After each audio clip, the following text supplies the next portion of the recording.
Hey, Becca here from Science Museum, Oklahoma. I work in our gardens, so I really love spring. It's a great time because so much is growing and blooming right now, and I want to encourage you guys to get out and look closer at what's growing near you, and maybe even participate in a little flower dissection. So that's what we're going to do here today. Find some great flowers, make sure you have permission before you cut any down, but if you do, you'll want to start exploring by using your senses. So first, of course, you can use your sense of sight and notice what sorts of colors you see on your flower. Look at the petals, maybe even look into the center of the flower and see if there's any different colors or patterns going on there. Ask yourself some questions. Why do you think there would be some different colors there? What sort of critters might flowers want to attract into that center part? Then you can use your other senses. You might use your sense of smell. Some flowers have a beautiful scent. Again, there might be a good reason for that.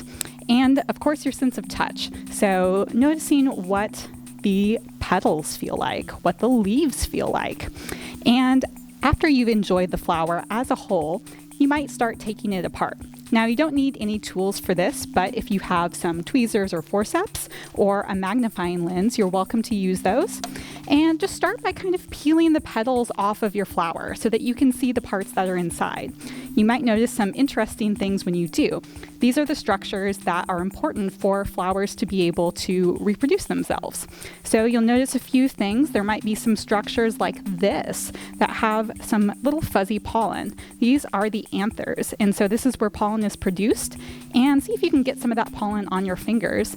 And if you have it there, you might even be able to transfer it just like a pollinator would to the part of the flower called the stigma. Now this is kind of sticky, and this is where the pollen would normally adhere and be able to travel down inside the flower to the ovary, which is where it can develop into the seed.